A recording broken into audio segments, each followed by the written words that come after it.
Gracias por continuar con nosotros en este espacio Panorama TV. Tal y como comentamos tras la pausa, hoy nos acompaña la abogada Rosa Pérez Melo. Con ella queremos tratar un poco sobre la situación laboral, la situación legal laboral en tiempos de COVID-19. Rosa, bienvenida, ¿cómo estás? ¿Cómo te sientes? Gracias por acompañarnos en este espacio Panorama TV. Muchísimas gracias, Indiana, por la cordial bienvenida. Un placer poder compartir contigo y con los televidentes que nos sintonizan. Gracias. Tan importante para la población en este momento. Claro que sí. La crisis sanitaria ha causado una situación de salud en todo el mundo por la pandemia del COVID-19 y ha tratado o ha provocado la suspensión de muchos negocios, de tanto el transporte como el aéreo, el marítimo y también las labores empresariales e industrias. Esta pandemia pues nos ha tocado a todos un poquito de ella y las empresas se intentan remediar esta situación y salir adelante con sus negocios.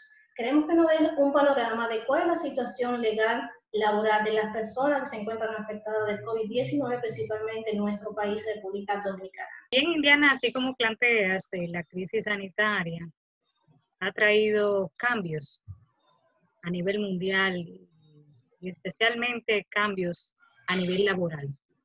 Se estima a nivel mundial que más de 2.900 colaboradores empleados han sido afectados, según informaciones de la Organización Internacional de Trabajo. Y más del 80% de la fuerza laboral mundial ha sido afectada producto de la crisis sanitaria del COVID-19. En nuestro país, a raíz del inicio de la cuarentena, cuando se emitió el primer decreto, el 19 de marzo de este año, en principio los colaboradores fueron enviados la mayoría de sus casas con este primer decreto presidencial con las vacaciones pagadas, o a los colaboradores que no les correspondían las vacaciones, el Estado mediante esta resolución instaba a pagarle parte de esas vacaciones. Esta fue la primera resolución que se emitió, una de las primeras medidas para mitigar en los aspectos laborales la situación legal laboral. Posteriormente, República Dominicana, al día de hoy, se han suspendido los contratos laborales de más de 1 millón de colaboradores. En la TCS se encuentran inscritos empleados formales, porque estamos también, hay que aclarar que hay otros tipos de empleados, y hay empleados informales. Y la persona que vende fruta, o la persona que trabaja para la persona que vende fruta, esos son otro tipo de empleados que no figuran o que no tienen o no cumplen con los requisitos establecidos en la ley 87-01 de Seguridad Social y que no forman parte activa de la Seguridad Social Dominicana. Pero al día de hoy, más de 1 millón de colaboradores han sido suspendidos. Y una situación bastante crítica, porque la suspensión, vamos a hablar un poquito de qué es la suspensión. La suspensión implica no pago de salario por parte del empleador y que el colaborador pueda trabajar para otras personas. Si no está obligado a trabajar para su empleador porque no le está pagando. Esos son los dos efectos principales de la suspensión del contrato laboral que establece el código a partir del artículo 48. O sea, ¿puede esa persona estar suspendida de un trabajo y puede estar laborando en otro? Así es, porque no tiene un compromiso directo con su empleador durante el tiempo en que esté suspendido. ¿Y qué tiempo es esta suspensión? El Código de Trabajo establece que la suspensión solamente puede ser por un plazo máximo de 90 días. 3 meses. Sí, 90 días de manera específica, porque no se cuenta por mes, sino por días. Y es claro el Código del Trabajo al establecerlo. Hay muchos colaboradores o empleadores en este caso que hicieron el proceso de FASE. Sí, FASE es uno de los programas del gobierno que está implementando el Estado para conservar, para que el empleador pueda conservar una medida para que pueda conservar a sus empleados en nómina y mitigar el tema del desempleo o el tema de una suspensión, de tener unos colaboradores que no están recibiendo ingresos y que por lo menos ellos puedan tener la canasta básica, sí, proveer, satisfacer es la palabra, las necesidades básicas durante este tiempo de cuarentena. Para eso fue que se creó FASE. Entonces, este programa se realizó para mitigar esta situación de la suspensión, porque bien, la suspensión implica no pago. Ahora bien, esos 90 días posteriormente, es bueno aclarar, podría ser prorrogado. Es decir, que si este estado de excepción continúa, que esta situación del COVID-19 se extiende, que todos deseamos que pase a la brevedad posible, el empresario podría solicitar al Ministerio de Trabajo una prórroga, una extensión de esa suspensión. Entonces, el Estado creó estos programas para eso, para por lo menos en este tiempo de cuarentena, satisfacer las necesidades básicas de los colaboradores y por lo menos darle la alternativa o invitar a los empleadores a que mantengan en nómina a sus colaboradores. Entonces, estos dos programas son dos programas, fase 1 y fase 2. Y se hacen a través de la plataforma CIRLA del Ministerio de Trabajo. En el primer programa es para empresas que tengan a sus colaboradores suspendidos. Es decir, y la empresa esté cerrada. Tiene que tener estas dos características. Haber suspendido a sus colaboradores mediante el proceso que establece el artículo 48 y siguiente del Código Laboral por la causal 4, que es caso fortuito o fuerza mayor, y haber cerrado sus puertas. Y el segundo caso, que es el fase 2, es para empresas que permanezcan abiertas, es decir, que puedan permanecer su establecimiento, continúen operando, y el Estado Dominicano le ofrece una ayuda económica de 5,000 pesos por cada empleado que mantenga en su nómina, y estamos hablando de una empresa que no suspendió a sus colaboradores, sino como hay muchas empresas ahora mismo, empresas que están operando. Pero una pregunta, Rosa, ¿cuáles empresas entran dentro de este programa FASE? ¿Todo tipo de negocios, salones, los mismos supermercados, o solamente deben ser empresas grandes o aquellas que estén pagando sus impuestos o que tengan antecedentes?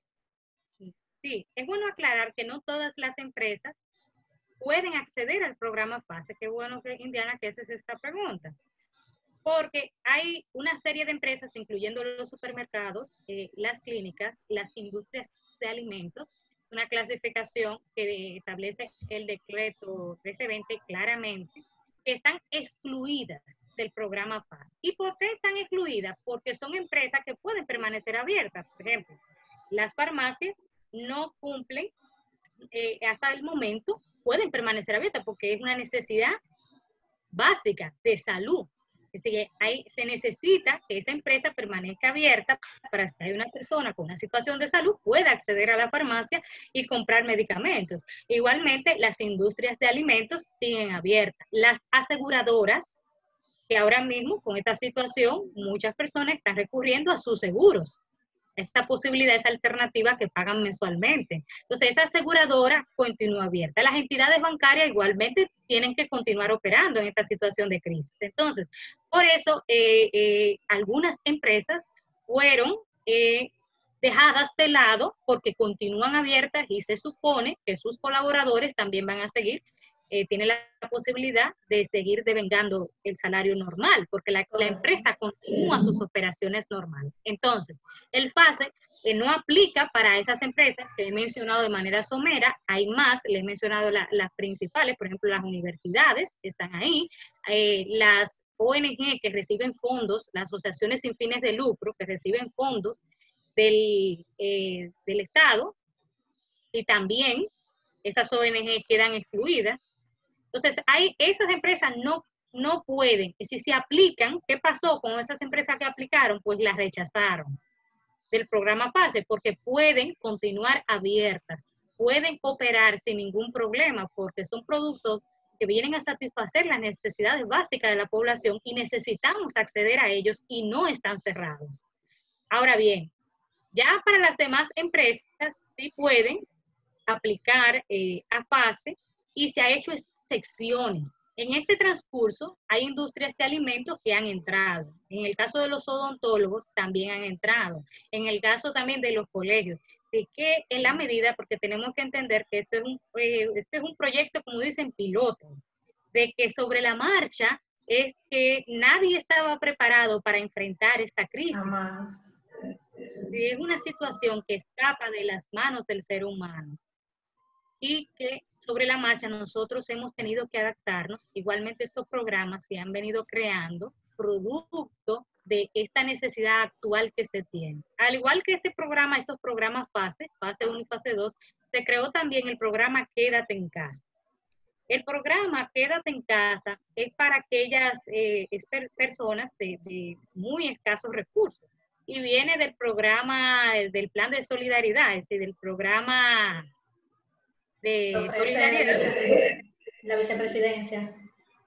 Exactamente, de ese programa viene y que esa base de datos se tomó de manera íntegra para dar inicio al programa Quédate en Casa y que igual los días 7 y los días 21 de cada mes se le deposita hasta un máximo de 5,000 pesos y en caso de que haya personas envejecientes o que tengan una situación de salud especial, se le deposita hasta un máximo de 7,000 pesos. En este plan, sí, en este plan de Quédate en Casa, ¿cuáles son las personas que aplican en esto? ¿Serían los trabajadores informales, aquellos que venden empanadas en la calle o aquellos que hacen trabajo de construcción? Así es. En principio, esa era una de las preguntas que se venía insistiendo porque estas personas estaban en estado de indefensión, el freelancer, porque no tenían espacio ni en el programa FASE, que son para empleados formales, pero tampoco para el programa Quédate en Casa, porque venía de una base de datos prediseñada. Pero resulta que sí, que posteriormente ese programa Quédate en Casa se amplió para también incluir a aquellas personas que estaban de manera independiente, que son los llamados freelancers, aquellos emprendedores o aquellos empleados que se encuentran de manera informal. Bien, esa pregunta que planteas, ellos entrarían en ese programa Quédate en Casa. Entonces, esta es hasta ahora los programas que se han implementado en materia legal laboral para mitigar los efectos del COVID-19. Aparte de esas medidas, también hay otras medidas que son de política fiscal, las políticas financieras que hemos visto con el tema de los bancos, pero a grandes rasgos lo que se busca es esto, proteger el empleo y que el colaborador por lo menos pueda satisfacer mediante este tiempo de cuarentena sus necesidades básicas. Hablando ahora, de que, ¿sí? La pregunta que quiero hacerte, que no sé si, que creo que es bastante interesante con relación a la suspensión laboral o estos contratos suspendidos, ¿afectan en algo la suspensión de estos 90 días a la hora de una persona ya ser cancelada de un trabajo y que esto le pueda afectar en sus prestaciones laborales? ¿Estos 90 días de servicio suspendido perjudican en algo la parte de cesantía de las personas? Sí, tienen que pagarle de manera obligatoria porque el contrato no ha sido cancelado. De una forma u otra, ese contrato continúa. Y no estamos hablando de cancelación, sino de suspensión. Por lo tanto, tiene que pagar las prestaciones laborales, especialmente el tema de los derechos adquiridos, independientemente de cuando usted lo vaya a cancelar. Ahora bien, sí afecta, y hemos estado tratando con varios laboralistas el tema, el salario de Navidad. Por ejemplo, porque no es lo mismo, durante el salario de Navidad comprende un salario, muchos le llaman un salario extra, que corresponde al cálculo o a la suma de los 12 meses del año dividido entre 12. Entonces eso te va a dar el salario de Navidad. Entonces lo que se estima es que para el salario de Navidad sí haya una reducción del salario. No sería entre 12 ya, sino entre 9. Exactamente. Con los 90 días restantes. Y eso es común en derecho laboral porque un empleado que no tiene que no ha trabajado el año entero, no, se le no da tuvo que, una productividad durante esos 90 días, la empresa tampoco estuvo generando, y me imagino entonces que es lo ideal al momento de pasar balance a la situación de ese empleado. exactamente, y porque efectivamente durante esos 3 meses, lo que mayormente se aplica cuando un colaborador no trabajó el año entero es darle una proporción del salario de Navidad aplicado a los meses que trabajó, que es lo que planteas. Entonces, si trabajó 9 meses, va a ser un salario de Navidad en base a los 9 meses. Entonces, esto sí podría ser afectado. Rosa, después que retomemos, sí, escúchame, después que retomemos ya la economía y que vuelva a estabilizarse todo, ¿qué pasa al momento de reanudar las labores? ¿Un personal solamente es convocado nuevamente y comienza a realizar su día a día en la empresa, o tiene algún tipo de método o estrategia que debe utilizar las empresas para volver a convocar a su personal? Y para volver a colocar el personal es necesario de manera obligatoria hacer un levantamiento de esa suspensión. Es decir, usted hizo una suspensión por 90 días, usted tiene que notificar al Ministerio de Trabajo que se ha levantado la suspensión, llenar un formulario que ya está habilitado de manera online. El formulario se completa para entonces dar paso a una habilitación formal. Igualmente, los colaboradores que están fuera de la TCS, por el tema de la suspensión, habilitarlo en todo lo que tiene que ver con el tema de la seguridad social, y podría comenzar a operar normalmente. Ya después del proceso de que se levante la suspensión, el empleador tiene varias alternativas, porque también hay que ver que no es la misma situación legal laboral, o antes de la cuarentena que después de la cuarentena. Hay empresas que definitivamente no van a tener la liquidez para soportar la nómina que se le presenta después del COVID-19. Entonces aquí sí pueden ejecutar una cancelación de poder retomar los 90 días de suspensión. Sí, es posible que después de que se vuelva a la normalidad, que se levante la suspensión, si la empresa entiende que no tiene la suficiente liquidez para mantener la nómina, pues puede ejercer una figura denominada en el Código de Trabajo desahucio. El desahucio no es igual que despido. El despido es cuando una de las partes, sin ningún problema con la otra, por ejemplo, eso es lo que se conoce como, bueno, te estoy despidiendo por reducción de personal. No es que tú me hiciste, me faltaste empleado, ni yo tampoco te he faltado, sino no es que ninguna de las partes nos hemos faltado, sino que hay una situación particular y voy a prescindir de tus servicios. Entonces, siendo así, la empresa puede utilizar la figura del desahucio. La figura del desahucio implica, ¿verdad?, que el empleador tiene que pagar todas las prestaciones laborales. Las prestaciones laborales son vacaciones, salario de Navidad, la cesantía y el preaviso. Sí, si vas a desahuciar posteriormente, tienes que pagar las prestaciones laborales. Si una de las disyuntivas que se plantean las empresas es la siguiente: ok, pero este colaborador tiene muchos años conmigo, no tengo la suficiente, y no hay liquidez. No hay liquidez ahora mismo para desahuciar al colaborador. Esa es una de las problemáticas, porque no puedo pagarle, pero tampoco, no puedo pagarle mensualmente, pero tampoco tengo dinero para pagarle sus prestaciones laborales, no tengo un fondo de emergencia. Entonces, en este caso ya el empleador tendría que acceder a algún tipo de financiamiento, o tendría que ver cuáles son las prerrogativas legales que posteriormente y facilidades se le están dando, pero los derechos o las prestaciones de los colaboradores son protegidas y salvaguardadas por el Código de Trabajo. Una opción también que se está planteando es la posibilidad de ajustar el contrato de trabajo de común acuerdo, es decir, y utilizar una figura denominada teletrabajo. ¿Qué es lo que más o menos estamos haciendo ahora, Indiana y yo? Estamos trabajando desde casa, desde la comodidad de nuestra casa. Trabajar desde casa implica un ahorro de costos, porque no es lo mismo tener que trasladarse, que pagar un carrito, que gastar gasolina en un vehículo, no es lo mismo que hacerlo desde la comodidad de la casa.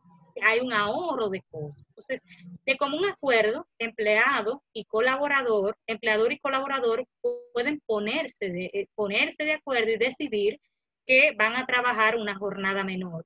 Ahora, el Código de Trabajo prohíbe de manera tajante la reducción del salario. Entonces, al hacer esto, eso tiene que ser de común acuerdo, pero es una de las alternativas de que, bueno, por lo menos no me están dejando sin empleo, y más en una situación particular como esta, que se estima que al final de esta situación va a haber más de 25 millones de colaboradores desempleados, según informaciones de la OIT. Eso es lo que se estima.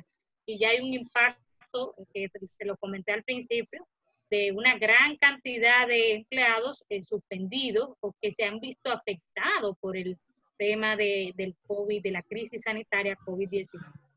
Así es. Rosa, te agradecemos que hayas estado con nosotros dando nuestros detalles y explicaciones sobre la situación laboral en tiempo de COVID-19, pero el tiempo es corto y se nos ha agotado totalmente. Gracias, Indiana. Un verdadero placer compartir con ustedes, esperando que estas informaciones puedan serles de utilidad. Estamos siempre a su orden, y un abrazo virtual. Gracias, igual de este lado.